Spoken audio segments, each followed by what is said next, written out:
పలు భవనాల కూల్చివేతపై హైకోర్టులో విచారణ జరిగింది. ఈ విచారణకు హైడ్రా కమిషనర్ రంగనాథ్ వర్చువల్గా హాజరవగా అమీన్పూర్ తహసీల్దార్ కోర్టుకు వ్యక్తిగతంగా హాజరై వివరణ ఇచ్చారు. ఈ సందర్భంగా కోర్టు హైడ్రాపై ప్రశ్నల వర్షం కురిపించింది. శని ఆదివారాల్లోనే ఎందుకు నిర్మాణాలను కూల్స్తున్నారంటూ హైకోర్టు ప్రశ్నించింది. సెలవు రోజుల్లో నోటీసులు ఇచ్చి అత్యవసరంగా కూల్చేయడానికి అసలు కారణాలు ఏంటని హైకోర్టు అడిగింది.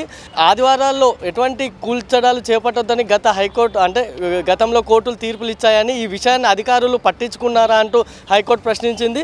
చనిపోయే వ్యక్తికి కూడా చివరి అవకాశం ఉంటుందని, అసలు యజమానికి ఇల్లు కూల్చే ముందు చివరి అవకాశం ఏమైనా ఇచ్చారంటూ హైకోర్టు ప్రశ్నించింది. పొలిటికల్ బాసులు చెప్పినట్టు అధికారులు పనిచేయొద్దని, అలా పనిచేస్తే జైలుకు పంపుతామంటే హైకోర్టు తీవ్ర వ్యాఖ్యలు చేసింది. అయితే అమీన్పూర్ కూల్చివేతల సందర్భంగా అక్కడి తహసీల్దార్ కోరిక మేరకే పరికరాలను పంపినట్లు హైడ్రా కమిషనర్ రంగనాథ్ కోర్టుకు వివరణ ఇవ్వగా అటు కోర్టు అసంతృప్తి వ్యక్తం చేసింది. ఆదివారం పరికరాలు పంపడానికి కారణం ఏంటని అడిగింది. అంతేకాకుండా ఎంఆర్ఓలు చెప్తే హైకోర్టును, చార్మినార్ వంటి భవనాలను కూడా కూల్స్తారా అంటూ హైకోర్టు తీవ్రంగా ఆగ్రహం వ్యక్తం చేసింది.